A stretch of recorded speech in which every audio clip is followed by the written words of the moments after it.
All right. Hey, guys, what is happening? Welcome back to Comeback Conversations. This week, we've got Bill McCAIG. He is not only a comeback, but he's also a friend of mine. He's been rolling with me this year, almost 1 year, roughly, maybe 10 months or so. I think we've been doing some one-on-one stuff. No, it's a year.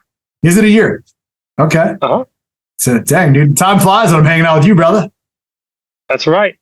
Listen, so Bill, I don't want to share too much of your story. This platform, this conversation is all that it is, right? It's a conversation of you and I talking back and forth. We're going to use this with the intention and the objective of helping men on the outside of this thing who are like on the fence, thinking about taking back control of their life. But really, it's you and I just having a conversation. So, Bill, tell these guys a little bit where you're from, a little bit about yourself. Sure. Yeah. I had recently sold my business.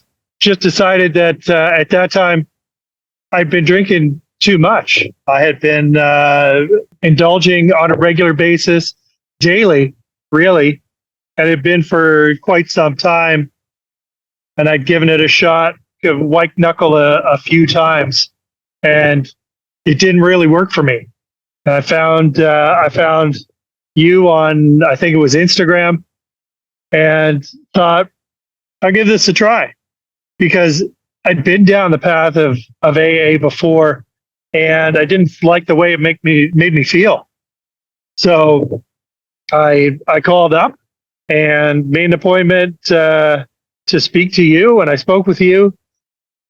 And basically, that was October the 27th. On the 28th,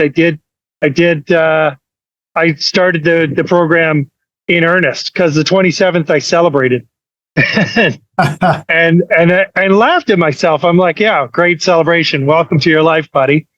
And then honestly, I got working with you, and the easiest thing was giving up the bottle, giving up the liquid. And haven't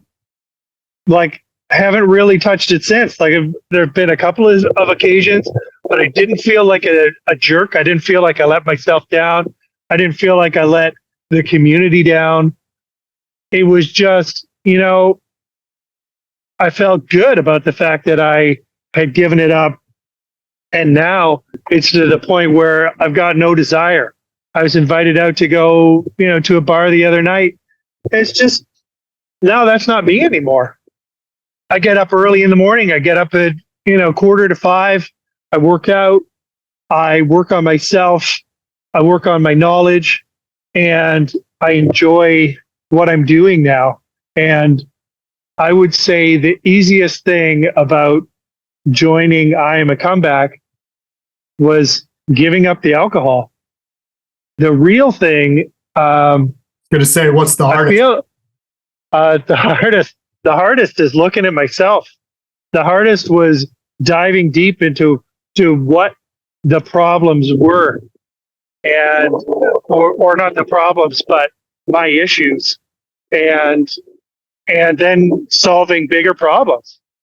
I've since just, I've realized that the giving up alcohol is kind of the hook to get us in here. But what you're really doing is changing lives, and it's personal development and growth. That's what really keeps me in the program, or on this journey with IAMACOMEBACK. What do you think about? I got a couple different questions after hearing you talk. Thank you for sharing that with me. But yeah, I was in your shoes 8 years ago. I didn't just sell the business. I didn't want to lose a business, but I was drinking crazy, and there was this thought that I had that I was so alone. I was so different. Nobody understood the pressures of my business. Nobody understood me.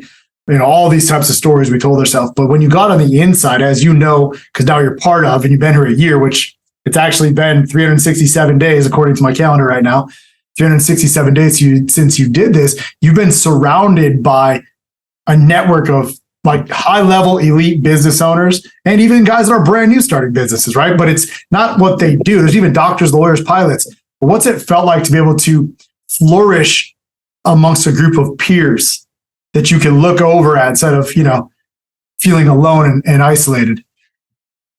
Yeah, it feels amazing. The community is really good. Guys are there for one another, and we'll have straight, honest conversations. Some guys want to talk outside of the weekly Zoom calls, and the great part is anybody who wants to do that is honestly free to do so, and the willingness to share their points of view, where they come from in life, and knowing, yeah, absolutely, like I'm not alone. I'm not the only guy who is or was at the time fucking my life up. I was, but also being a high performing individual. It feels good to just have a community of people that are there to support one another in creating better things in our lives and just becoming better people. You mentioned earlier, you said that you went down the path of AA and that didn't work for you. I don't want to exploit AA. Like, my fight's not with AA. We're all fighting for the same cause, just different paths, different opportunities for people to get there. But what do you think? Why did this message that I've created, that is now our message, why did this fall on your ears versus that one? Like, what do you think the difference was? Oddly enough, I think it's the fact that it's paid. I got skin in the game, and I feel like you get what you pay for in both. So I've invested in myself and continue to invest in myself because I'm worth it, and I do so out of a desire for excellence and a movement towards excellence. That's a really, there's a lot of people are going to listen to this and they're like, oh man, it should be free. So I'm really glad that you debunked that. And I didn't expect you to say that, but that's pretty cool. Yeah. Yeah, I absolutely feel that way. I've heard people say it before, and I always feel that way when someone thinks something should be free or cheap. When it's worth this much, you get what you pay for. So Bill, you said it was easy to put down the bottle, which I agree, right? It's very easy for me. The hard stuff was facing ourselves, looking into the mirror, eye to eye, right? Looking inside of your soul, getting real with the stuff that's been holding you back, being like raw and vulnerable with yourself. But that's the work. I don't want you to share what you've had to do for the work as far as your journey. I want you to share some of the benefits that you're seeing inside of your relationship with your wife, right? How's this impacted your wife? How's this impacted your kids? How do you feel now when you show up as a man who's no longer controlled or contaminated by the thoughts of alcohol, only about creating this life of love and integrity with their family? When I first joined up, I knew I was well on the route, a long way down the route of the end of my marriage. It was just, we were roommates, and now life is just so much better. I'm open and honest and communicative with her, and she appreciates that. She appreciates me. And we are getting along amazingly. Like, it's just fantastic. And I've got 5 daughters, and my relationship with them has flourished as well, because I am now, I'm not waking up in the morning with a headache, and I'm not giving them a fraction of myself.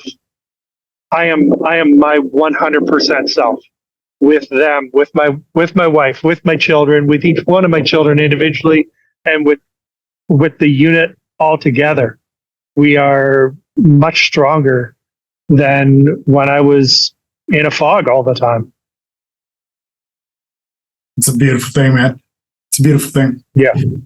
So we live off of the core values known as the Comeback 7: faith, finances, family, fitness, future, freedom, and foundation. But of the core 4, Bill, what's been your favorite to really maximize? The faith, finances, the family, or the fitness? Or is it all together? Dude, how do I pick one? My faith is so much stronger. My faith in myself, my faith in a higher power, my faith in humanity has fucking exploded. My family is amazing, and finance is going really strong, and fitness is like I was kind of pudgy, and I was not in good shape. My body was hurting, my back was hurting all the time, and now I feel amazing, and because I'm physically active every day. How much weight did you lose? I mean, you weren't really overweight, but you definitely got in better shape. No, I've gone from, I was pushing a size 40 pants. Now I'm down to a 36. I think I've lost about 30 pounds, and well on my way to my goal weight of 220. I'm at like 234. So I'll be at my goal weight by the end of the year. And to be clear for all the listeners, this guy's, what are you, 6'5"? I'm 6'6". 6'6", yeah. You're quit shortchanging me, dude. Well, I'm 5'9" on a good day, so I mean, Yeah. All right, so well, listen, Bill, man, is there anything else you want to share with these guys? I just appreciate you jumping on, and you can share good, bad, ugly, or indifferent.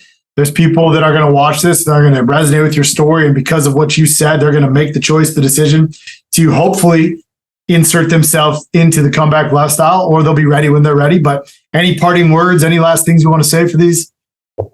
Sure. If you are thinking about coming on board and working with Mark, just do it. Just get on it. You've got nothing to lose. And if you're worried about investing yourself, you are worth it.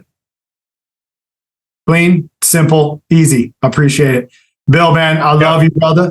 I appreciate you for spending time with us on this episode of the Comeback Conversations, man. Thank you for, and also, bro, it's pretty amazing that you're literally 365 days. I brought this back and you're the first guy. I did not know that. Thank you for showing up for us today, man. I appreciate you, brother. And have a great day out there. We'll talk to you soon. I appreciate you, brother. See you.